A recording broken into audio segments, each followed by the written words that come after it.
国际上要紧，咱继续来关心以色列甲巴勒斯坦的战事。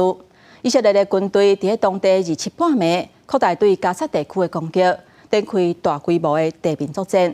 以色列总理宣布，战争进入第2阶段。然而，巴勒斯坦政府是批评以色列，因是伫进行加沙地区种族灭绝的行动。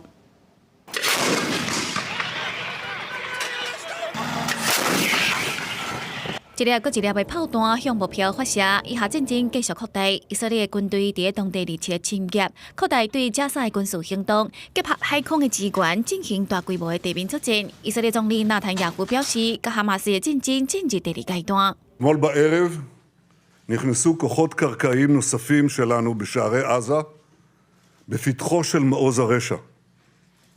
זהו השלב השני של המלחמה, שמטרותיה ברורות. השמדת היכולות הצבאיות והשלטוניות של החמאס והחזרת החטופים הביתה. 以色列国防部长格朗特表示，部分士兵已经侵入伊斯兰武装组织哈马斯2的地图，部队会继续作战，一直到接到其他新的命令。而纳坦雅胡表示，已经甲人质的家属会谈，嘛向家属救抓，会用各种手段，互因出来人返去厝。不过政府强硬的态度甲扩大攻击，互部分人质的家属烦恼人质的安全。日本暗时组织伫瓦经地中海的港口城市凯撒利亚，发着反对总理的口号，说服警方驱离。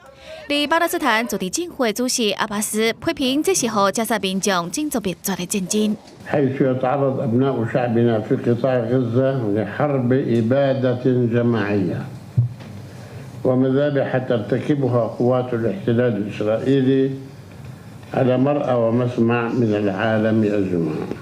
以色列扩大攻击，嘛，互加沙电话甲网络服务将要完全断去。加沙境内差不多220万人甲外界失联，嘛，互关注机构红新月会甲无国界医生团体真歹甲伫加沙成员联络。为此，太空探索技术公司 SpaceX 的创办人马斯克，日本嘛伫社群平台 X 回应，虽然加沙终端机无请求甲新连线。